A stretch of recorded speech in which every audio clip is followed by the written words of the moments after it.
What's happening, fellas?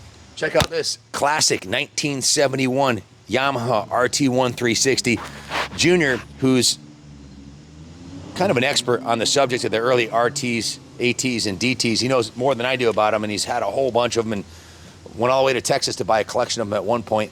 One of the guys who watches our videos called Junior up and said, listen, I bought this brand new when I was stationed in the Marines over in Japan in 1971. And bought it home with them. So the original owner, one owner, all original condition, 1971 RT1. Guys, this bike has 700 original miles on it. Ronnie, show them the tires. These are the original factory tires that it came from the dealership with.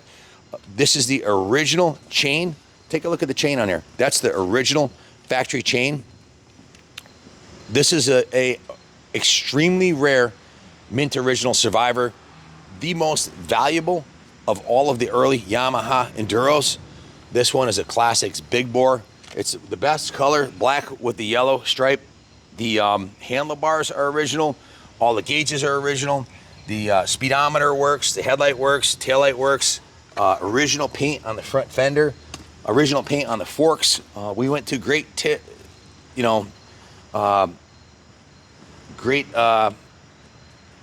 not to paint the bike over or do anything messed up. See the rear fender right here? The paint on the fender is a little defective. It's like flaked off and whatnot, and it was touched up previously with like another silver. We'd want to just leave it like that because whoever buys this bike, if they want to make it an absolute 100-point bike, you can, and you basically paint the fenders and do a couple other things to it, but I wouldn't change a thing about it. To find an original like this, look at the seat. This is an original 52-year-old factory saddle on this bike. It's in remarkably good condition. The original airbox, oil injection. It's got a brand new battery on it. We just went through it here. Justin went through and took the tank off the bike, used the EvapoRust treatment to clean the inside of the tank. This is original factory badges on this thing. Look inside the tank on this thing. The gas cap is rust-free and looks brand new. Inside of the tank is in mint condition. He did clean it with the EvapoRust. The tank has not been lined, which is most collectors don't want lined tanks because lined tanks fail. Take a look at the original badges on this thing. This is even the original fuel petcock on here. Justin rebuilt this using replacement gasket seals on it and put a new fuel line on it, a new battery, changed the oil, put a new spark plug on it. But everything else is original, even the chain. Zoom in on the chain on this thing. It's in remarkably good condition. That's the original factory chain and sprocket in mint condition. The original tires have, the rear tires, I'm gonna say, has 95% tread. Just had the edges of the knobs. Doesn't have the hairy nubs on there. That's about it. Freaking unbelievable. You just don't find them like this. No evidence of the bike being dropped. Look at the pegs on this thing. The original rubber pegs are in mint shape. The shifter's in mint shape. The engine cases still shine nicely. The original factory cylinder paint is intact. All we did was steam clean, hand wash, and put a coat of carnauba wax on this bike. The original owner took really good care of it over the years. The only reason he sold it was he was in his late 70s. I wish Junior was here so he could tell the story. I didn't talk to the guy, but the guy called and said, hey, I know you love these Enduro bikes. I know you'll find the right home for it. He's nearing the end of his riding road is over. He hadn't ridden the bike in a couple years, so that's why we went through and changed the fluid and cleaned the carbs and got it all dialed in. And Justin went through the whole thing to be a complete description of what was done in the work order. If you come around this side here, the original factory oil tank is in mint condition. This is something I'm really sad about. This original badge said 360, and it was a checkered flag right here, and it said trail. Did it say trail something right here? Yes. And the Billy and I were drooling on the original badge. Like, it's beautiful. I can't believe I've never seen one. This is a JDM import, guys. He bought it from Japan and imported it over here. And this had a different factory decal. Christy can recreate it. We have the original picture of it. I was just bummed because it's lost its decal. It's lost its. That's the only bummer about it. I wish that decal was still intact, but we have photos of it. We can recreate it.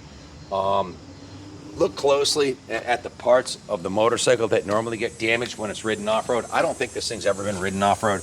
The bottom of the forks, the fork sides, they're not even scratched. They're scratched. The original finish on the Wheels is in mint shape, and probably the most important spot to look at is the bash pan. Most of the guys took these off-road, and that's why these are so rare. One, they didn't make many of them the first couple of years, but two, they're normally smashed to bits. The pegs would be bent. They were street legal enduros, but mostly ridden off-road. So to find one like this is just unobtainium. Guys, he even shipped it to us with the original license plate that he got in 1971 from Japan, and obviously he didn't ride it much since he got it home. I'm not sure what the circumstances were, why he only put 700 miles on it, but this is the nicest original one we've ever had through here. We've had some nice restored ones, but once a cucumber becomes a pickle, it never goes back to cucumber state, man. This is an original cucumber, the nicest, most mint, lowest mile original RT1 I've seen anywhere yet. So unless you found one in a crate, where are you gonna find one this nice? The thing's a diamond. Let me give it a quick riding demo. It's going on display back here in the museum. Give Junior a call, 860-454-7024. It's Friday, going up either Friday or Saturday. The auction's gonna start on eBay. I'd wait till Monday or email him over the weekend. If you have any questions, he'll get back to you on Monday. He's at the shop Monday through Friday, 9 to 5. We'll answer the phone here. So thing's an absolute diamond, Kaplan America approved. You just don't find them like this. It's cold. The header pipe is stone cold. Should start first kick. He's tuned perfectly. It's a 360 big bore, so you want to go all the way up. Nice kick.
The engine is tight as a tiger on this thing. Headlight works, taillight works. Just a rare original survivor. You can see we've got a couple of the little brothers here too. We have the two 125s and a 250 also that are going up for sale in this month's auction. So we these things seem to find us now because we've done so many videos on ones that we restored that people call us with them all the time. They know we'll do the right thing with it. So it's being sold with the JDM plate on here. It's not perfect. A couple things. The horn doesn't work. The tachometer needs a new cable, I believe. The tachometer cable isn't perfect. The speedometer cable, if you come around this side, you can see the speedometer cable is a little ratty looking, and it makes a little winding noise. Maybe it can be lubricated, I don't know, but a new speedometer cable. We actually ordered one. We were going to replace it, but the one that showed up is the wrong size. Engine is, like I said, 700 miles. Freaking these 360s are bulletproof. It'll run forever. The bike shifted through the gears, first through fifth. The clutch works excellent. A little notchy in the fourth to fifth range. I don't know if it's something with the clutch pack or whether it's in the shifting fork, but wanted to disclose that it was a little notchy shifting from fourth to fifth, but it could be just an adjustment on the shifting forks or something like that. I don't know. We're not doing any other work on the bike. We're selling it as is, needing a horn, and speedometer cable needs replaced, and the shifting's a little funky, but where else are you going to find a JDM original like this that's in this kind of shape? If you have any questions about it, give us a call, 860-454-7024. Hope it goes to a good home. We'll take good care of it for the next 50 years. It certainly will last for the long haul. Thanks for watching, and God bless America. Green flags all around. Green flag, seal of approval from Jordan. Waving bright in the sunlight, only green flags. See, even the younger generation likes these bikes. So that's the thing. Junior's in his 20s. His little sister here, Jordan's 18, and the kids like it. That's Yamaha. If you do the research on the history of Yamaha, they were a piano manufacturer. And actually, see this right here? That'll be the first tattoo I get. That one right there. The tuning fork is actually, they were a piano company. They made musical instruments. And when they first, there's a Japanese word for it. It escapes me right now, but there's a word for beauty. And they made their motorcycles beautiful. That first, it wasn't form follows function only. The Yamaha engineers and designers wanted their bikes to be beautiful. And this bike, I just talked to Junior earlier, and he told me the original owner had not ridden this bike since 1973. He had it parked indoors for 50 years, 50. When he got back from the service, he just parked it in his living room, and the bike sat there forever. Maybe because he's just like looking at it. I mean, I get a lot of joy looking at some of the things I never use, like my 1987 Mustang Saline GT Ragtop just sits in the garage, but every morning I walk out and I look at it, and it fills me up, man. It makes me feel good. I take it out once or twice a year, but he did not ride this bike for 50 years. It's been gone through, as tight as a tiger. The engine, top end of the engine's like brand new on original. Everything's original. The top end's never been cracked on this thing. Original pistons and rings, just a service item. So anyways, I'm probably rambling at this point. Obviously, I love the bike. It's a beauty.